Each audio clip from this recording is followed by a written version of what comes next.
sejam todos bem-vindos a mais uma videoaula sobre as leis noéticas e os fundamentos das 7 leis universais.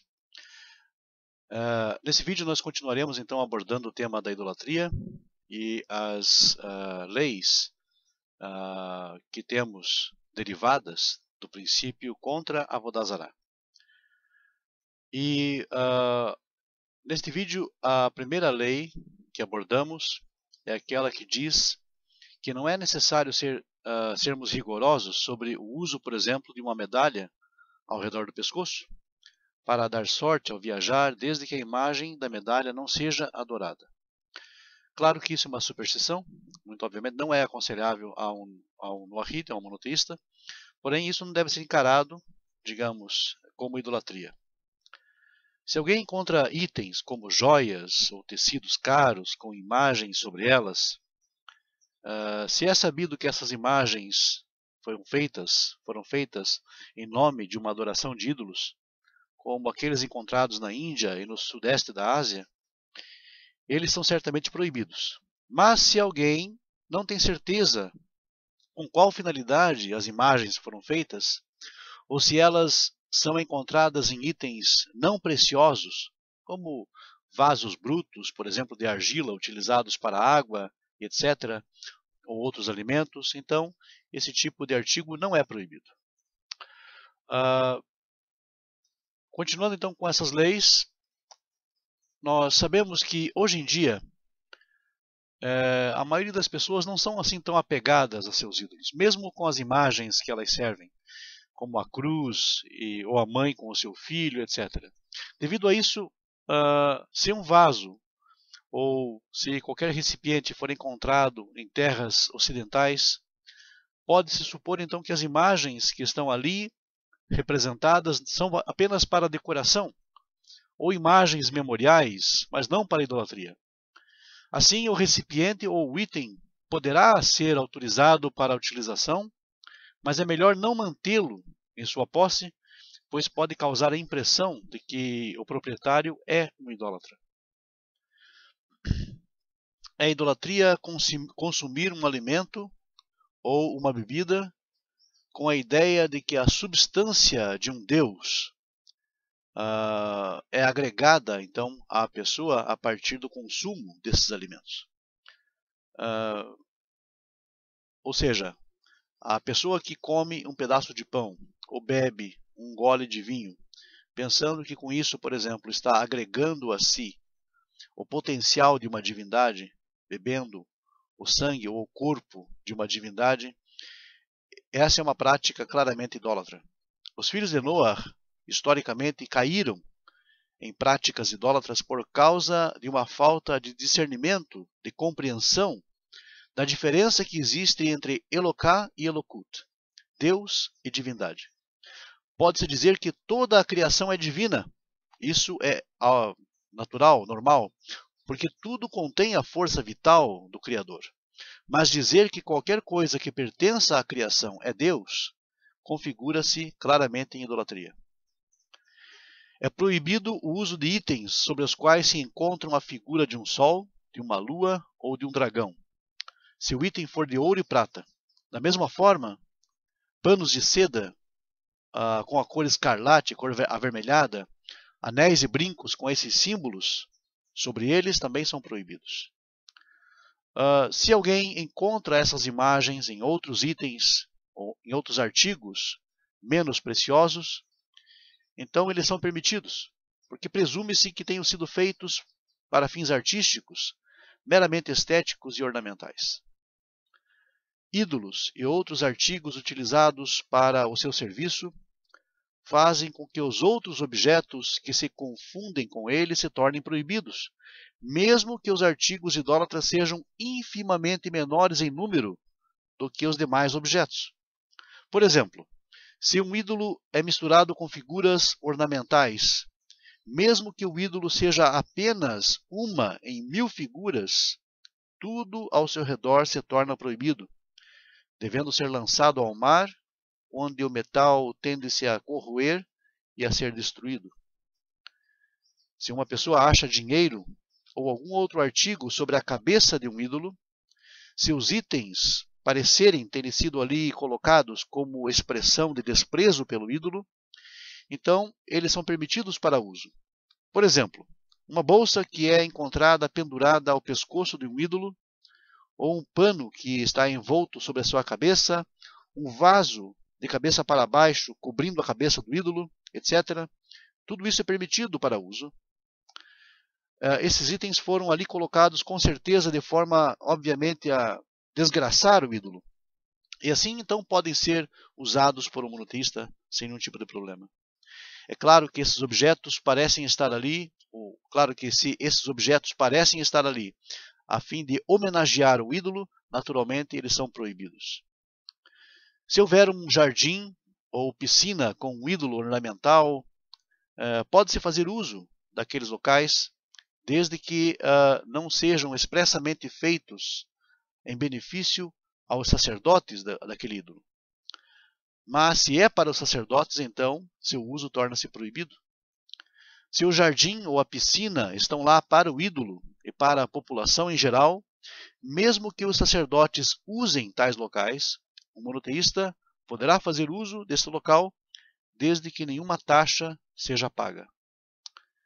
E é proibido também negociar com uma loja cujos lucros sejam evidentemente utilizados para a manutenção de um ídolo. Festas, quermesses, etc., normalmente são proibidas por essa razão. No entanto, se os lucros são coletados pelo governo e este, por sua vez, apoia a manutenção do ídolo, então é permitido negociar com tal loja. Se as pessoas que estão envolvidas na manutenção de ídolos recolhem impostos para as necessidades da manutenção do ídolo, é proibido então pagar esses impostos. No entanto, se o governo recolhe tributos e, por sua vez, distribui recursos para a manutenção dos ídolos, então é admissível pagar-lhes impostos. Por um princípio muito simples, a tradição judaica fala no que nós conhecemos como Diná de Malchutá Diná, a lei do país e a lei. Se então o Estado cobra impostos, o cidadão deve pagar os seus impostos e, digamos, a forma como esse dinheiro é usado e empregado já é outro caso, né? Pão ou outro alimento qualquer que esteja em conformidade com as regras noéticas, que seja eventualmente dado aos sacerdotes idólatras, é permitido porque este pão não é oferecido ao ídolo, mas é a porção, é a parte dos sacerdotes, que compete a eles. Velas de cera que foram acesas diante de um ídolo para ornamentação são proibidas, porque essa ideia, digamos, é a ideia de enfeitar o ídolo, é a ideia de prestar homenagem àquele ídolo. E até mesmo depois de terem sido apagadas, porque a intenção pode ter sido então de reacendê-las mais tarde. Mas se elas se extinguiram, se elas se apagaram sem a intenção de serem reacendidas, elas podem ser utilizadas. No entanto, mesmo que as velas tenham sido conscientemente apagadas sem a intenção de reacendê-las, elas não podem ser usadas de forma alguma para a honra de Deus ou para cumprir um mandamento, como, por exemplo, iluminar uma casa de reunião com a finalidade de estudar as 7 leis de Noé. Tudo o que não pode ser manipulado pelo homem ou feito pelo homem, mesmo que seja adorado, é permitido ao monoteísta. Portanto, mesmo que os idólatras adorem, por exemplo, montanhas ou colinas, as árvores que crescem naturalmente ou que foram plantadas para dar frutos, excluindo aquelas, claro, plantadas originalmente por razões idólatras, riachos públicos, um riacho privado pode ser escavado por razões idólatras e, portanto, é proibido. Animais, todos são permitidos para uso. E é permitido comer frutas que foram adoradas, mesmo que elas tenham sido adoradas pelos idólatras, enquanto elas permanecem em um estado de crescimento natural, ligado à árvore e ao arbusto. E é permitido comer a carne de animais que anteriormente foram adorados. Um animal que é designado para uso em idolatria, como oferenda, antes de ser oferecida, pode ser usado para fins regulares. Uma vaca que produz leite, por exemplo. Mas uma vez que o animal tenha sido utilizado para a idolatria, mesmo na forma mais leve, torna-se proibido. Por exemplo, se o animal foi abatido para a idolatria, ou se foi trocado por um ídolo, se foi negociado para fins idólatras, como é agora então, esse animal passa a ser monetariamente equivalente a um ídolo, ele torna-se não apropriado para uso de um monoteísta. Na situação anterior, presume-se que o próprio animal de uma pessoa esteja sendo usado para a idolatria. Mas quando uma pessoa toma um animal de outra, sem permissão, e mata para fins idólatras, este mesmo animal continua a ser permitido para uso. Uma pessoa não pode fazer com que algo se torne proibido quando esse algo não lhe pertence. Então não pode fazer com que algo se torne proibido se aquilo não lhe pertence.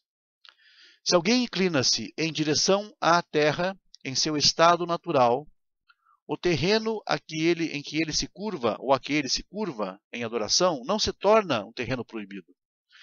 Mas se ele cava poços, valas ou cavernas em nome da idolatria, então aquela terra torna-se proibida. Rochas de uma montanha que uma pessoa adora são permitidas para uso de monoteístas, desde que permaneçam em seu lugar natural. Mas se tiverem sido removidas, manipuladas ou foram mudadas em termos de forma ou posição, então elas tornam-se proibidas. Se uma pessoa ergue um pilar ou até mesmo cria um tijolo com a intenção de adorá-lo, mas acaba não adorando, e em seguida outros idólatras vêm e passam a adorar aquela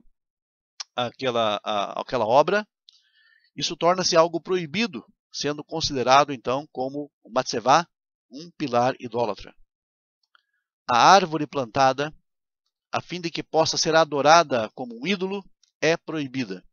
Igualmente proibidos são os seus ramos, os seus frutos e até mesmo a sombra e tudo que possa dar algum benefício. Esta árvore é chamada de Asherá e é especificamente mencionada na Torá, no livro de Devarim, capítulo 16, verso 21. Se os idólatras observam o fruto de uma árvore e dizem que a fruta nasceu para que eles pudessem fazer uma bebida para um templo idólatra, e tendo eles feito a bebida, e caso bebam da mesma em suas festas idolátricas, esta árvore torna-se proibida. Considera-se que a mesma árvore foi plantada para fins idólatras, em primeiro lugar, e com esta finalidade fizeram uso então do seu fruto. Por essa razão, se ela foi plantada para fins idólatras, essa árvore torna-se proibida para um monoteísta. Se um ídolo for colocado debaixo de uma árvore, enquanto ele estiver ali, tal árvore fica proibida para monoteístas, em relação a fruto, a sombra, a qualquer tipo de benefício que se possa extrair daquela árvore. É considerado então como um acessório para a adoração a ídolos. E qualquer prazer derivado desta árvore, até mesmo a sua sombra, é proibido. Se o ídolo é removido, a árvore torna-se então permitida, desde que a árvore em si nunca tenha servido ela mesma como um ídolo, como um objeto de adoração. Se uma casa não foi feita ou servida como se fosse um ídolo, como se fosse um objeto de adoração, mas foi renovada, rebocada e decorada com imagens que foram embutidas ou esculpidas em relevo em nome de um ídolo, deve-se remover as renovações. Isto é proibido porque foi feito com a óbvia intenção de servir a uma imagem, de servir a um falso Deus, uma falsa divindade. Em seguida, então, depois de retirado todo aquela decoração idólatra, essa casa passa a ser então possível de ser usada por monoteístas. Se alguém traz ídolos a uma casa durante o tempo em que eles estão ali, A tal casa é proibida para uso de um monoteísta, pois então ela é considerada como acessório para a adoração de ídolos. Uma vez que os ídolos sejam removidos de uma forma que indique a anulação do ídolo, a anulação do uso da casa, melhor dizendo, como um acessório para eles, a casa então torna-se permitida. Se os ídolos foram levados para lá por um não-judeu, até mesmo por um noahide que se torna idólatra, e um israelita os remove da casa, isso não representa anulação, já que pode ser então interpretado como que o noahide, por exemplo, ou o não-judeu deseja que os ídolos permaneçam, mas o israelita não. Portanto, assim como o não-judeu, assim como eventualmente o noahide, por exemplo, que se tornou idólatra, trouxe os ídolos para casa, da mesma forma, o mesmo, caso se arrependa, então ele deve remover os ídolos do ambiente, a fim de que tal ato possa então ser considerado como anulação do estado da casa como acessório para a adoração de ídolos. Não se pode usar uma casa proibida sob quaisquer circunstâncias. Não se pode entrar ou sentar-se à sua sombra. No entanto, é permitido passar por sua sombra. Também é aconselhável que nos distanciemos pelo menos 8 metros da entrada ou da porta de uma casa de adoração de ídolos. É aconselhável não passar por perto. É proibido ouvir música, sentir cheiros, aromas, fragrâncias de um culto idólatra, olhar nos ornamentos do culto idólatra e muito mais ainda proibido é contemplar o próprio ídolo. É importante evitar uma rota que passe diante de uma casa de adoração de ídolos, a fim de evitar derivar quaisquer benefícios sensoriais que a idolatria possa fornecer. Mesmo que a pessoa não tenha a intenção de ter prazer a partir dessas visões, desses sons, desses cheiros, ele ainda assim é obrigado a desviar a sua rota. É obrigatório sermos cautelosos e estritos quanto a isso. Se um ídolo repousa em uma pedra, e a pedra então, claro, torna-se proibida para um monoteísta, durante o tempo em que o ídolo esteja ali. Quando a imagem é removida, a pedra é então permitida para o uso normal de qualquer monoteísta. Se alguém tem uma casa com uma parede comum, dividida com uma casa de adoração a ídolos, e a sua casa cai, ele não deve reconstruí-la como era antes, mas deve reconstruí-la, então, completamente dentro da sua propriedade, para que não compartilhe nenhuma parede com a casa idólatra. O espaço que fica entre a sua casa e a casa da idolatria deve ser preenchido com espinhos, a fim de que a casa da idolatria não possa ser ampliada, invadindo o território do lado. Se a casa tem uma parede comum com uma casa idólatra, deve-se medir a espessura da parede e a metade mais próxima da parede lhe pertence, e a outra metade, então, da parede pertence à casa de idolatria. Pedras, madeiras e até mesmo o pó da outra metade é proibido para qualquer tipo de uso. Quanto à forma adequada de destruir um ídolo, e todos os artigos que são proibidos por lei, por causa deles, é triturá-los até que se tornem pó e, digamos, eles devem ser espalhados ao vento. Ou então, podem ser queimados e jogados ao mar, a fim de que se dissolva o seu metal, ou então que entre em corrosão, que possa ser corroído e perdido para todo sempre. Uma figura idólatra é anulada ao cortarmos a ponta do nariz, a ponta da orelha ou do dedo, ou ainda martelando uma porção da sua face, mesmo que nenhum material seja perdido. Ou, no caso da imagem de metal, a mesma pode ser vendida a um judeu que trabalhe com fundição de metais. E tudo isso constitui-se como anulação do ídolo, segundo a lei.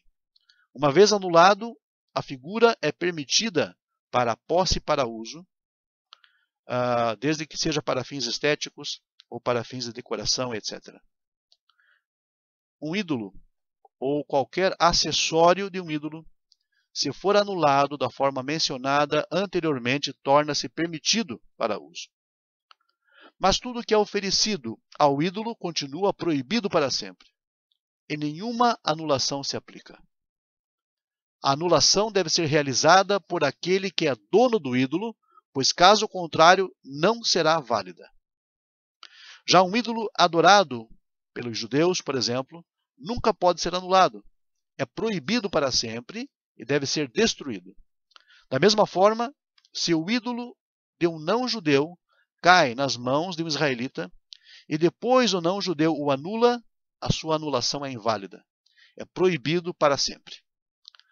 Um israelita não pode anular o ídolo de um não-judeu, mesmo que esteja no domínio do não-judeu. E o israelita tem a sua permissão para anulá-lo. Apenas o não-judeu pode anular o seu próprio ídolo. Um menor ou uma pessoa com problemas mentais não pode anular uma imagem ou um ídolo de adoração. As anulações de um ídolo fazem com que os seus acessórios, os acessórios usados no culto idólatra, sejam automaticamente também anulados. Mas se apenas os acessórios forem anulados, apesar de serem permitidos para uso, o próprio ídolo continua naturalmente a ser proibido. Os objetos que um sacerdote idólatra segura em sua mão, como por exemplo um cálice, um incensário, um instrumento musical, são considerados acessórios e exigem nulificação. Se a figura idólatra é dada como garantia ou vendida ao não-judeu ou para um israelita que não vai fundi-la, ou se cai em uma pilha de lixo e não é limpa, ou se alguém urina em sua frente, ou se a arrasta pelo chão, ou se ainda lança até mesmo excremento sobre ela, ainda assim ela é proibida, pois esses atos, embora sejam atos que têm, digamos, em sua... pela visão normal, seria uma forma de desrespeito ao ídolo, não constituem anulação do mesmo. Se os idólatras abandonam um ídolo e é um tempo de paz, o seu uso é permitido, como um quebra-nozes, por exemplo, etc., pois é considerado anulado, desde que não tendo os idólatras levado o ídolo com eles. Conclui-se que já não lhe mostram mais respeito. Mas se é em tempo de guerra, é proibido, pois presume-se que a imagem foi abandonada só por causa da guerra. Se um ídolo se partiu ao meio, por si só ou por acidente, os pedaços são proibidos até que sejam devidamente anulados. Portanto, se alguém encontra pedaços de um ídolo, os mesmos são proibidos para uso, tendo em vista que é muito possível que não tenha sido devidamente anulado. Se um ídolo foi feito em pedaços, e estes se encaixam em conjunto de modo que mesmo uma pessoa comum consiga montá-lo novamente, cada peça em separado deve ser anulado, precisa de anulação, precisa ser anulada. Se o ídolo não pode ser remontado, não pode ser, digamos, novamente montado, apenas uma peça precisa ser então anulada. O altar de um ídolo que seja danificado ainda é proibido para uso ou para qualquer ganho ou benefício, até que a maior parte do que restou dele tenha sido esmagado, destruído pelos próprios idólatras. Terminamos então assim essa série de leis acerca de Avodah Zará, idolatria, e conto com vocês para a próxima oportunidade, em Mirtz Hashem, e até a próxima. Muito obrigado a todos.